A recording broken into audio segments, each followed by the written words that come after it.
Um simples ato em vida pode salvar milhares de outras vidas. É a doação de órgãos. Mais de 30 mil pessoas esperam por um transplante no Brasil.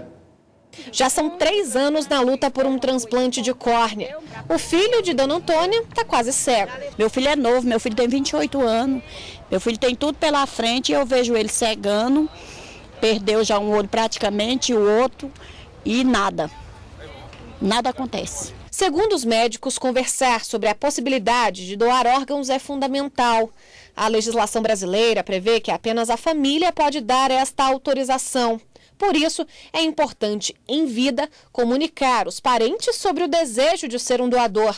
E para conscientizar, o governo pensou em uma estratégia. O Setembro Verde é uma iniciativa do Ministério da Saúde para lembrar da importância da doação de órgãos. Só no Brasil, 33 mil pessoas aguardam por um transplante. Segundo o Registro Brasileiro de Transplantes, de janeiro a julho deste ano, quase 4.500 vidas foram salvas pela doação de órgãos.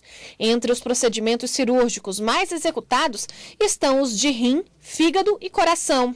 Já a córnea, considerada tecido, foram mais de 7 mil. Qualquer pessoa saudável pode ser doadora de um rim ou de medula óssea.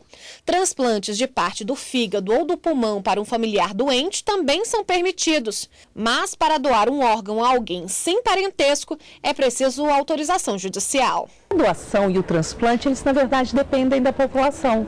Quem autoriza uma doação é a população. E essa doação autorizada retorna à população em transplantes, em vidas que vão ser salvas. Quando é constatada a morte encefálica, a pessoa se torna uma doadora em potencial. Sozinha, ela é capaz de salvar mais de 20 pacientes que estão na fila de espera. Carla já fez a escolha dela. É bom sempre informar a família, né? Porque eles têm que estar cientes também. E dar oportunidade para outras vidas, né?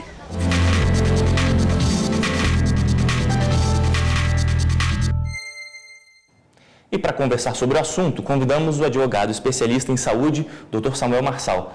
Boa tarde, obrigado pela presença. Boa tarde, Galton. Vamos começar pelo básico. Se eu decido, por exemplo, hoje ser um doador, o que eu preciso fazer? Uma das coisas mais importantes quando a pessoa decide ser um doador ou se tornar um doador, informar a sua família dessa vontade. Né? Então, informe sua família da sua vontade de se tornar um doador. E deixe isso registrado em um documento pessoal. Né? Doador de órgãos, informe isso num documento, atualize seu documento pessoal e deixe sua família ciente. Como seria esse documento, para ficar claro para as pessoas o que elas teriam que fazer? No caso dos documentos pessoais, identidade ou carteira de motorista, é possível você colocar ali essa informação de que é doador de órgãos. Né? E ponto. Quando for necessário, essa informação vai ser encontrada. Mas aí tem que oficializar, tem que registrar em cartório, ele pode deixar uma carta escrita, existe algum outro formato?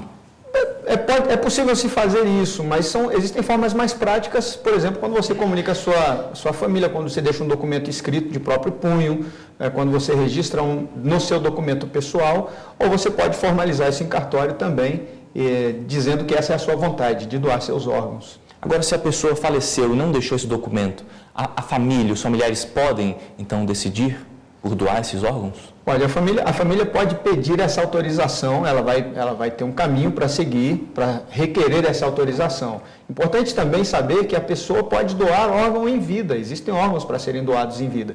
Então, quando ela já assume essa posição em vida, oferecendo órgãos a serem doados, caso possível, medula óssea, por exemplo, né, automaticamente ela vai para um banco de dados que informa que sim, ela é uma pessoa doadora. A gente viu aí na reportagem que existe uma fila de 30 mil pessoas esperando por um transplante. Ou seja, a gente vê a importância de se doar os órgãos. Né? É uma decisão que implica em cidadania.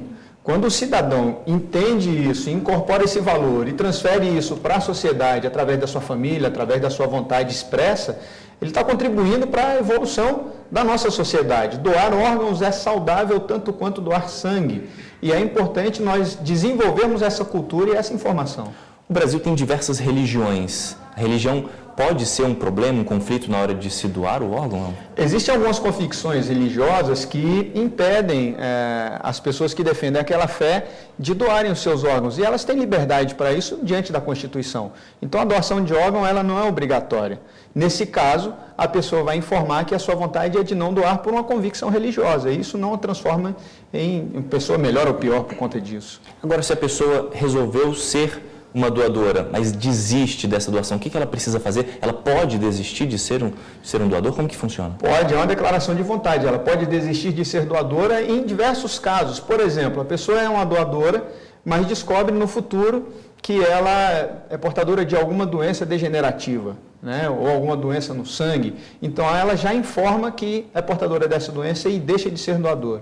Importante também se lembrar que a doação de órgãos ela depende de alguns critérios. Então, alguns tipos de óbito impedem que sejam doados alguns órgãos. No caso de morte por acidente vascular ou infarto, quando é impedida a circulação sanguínea para os órgãos vitais, esses órgãos vão ser automaticamente impedidos de serem doados, ainda que a pessoa tenha declarado a sua vontade de ser doador.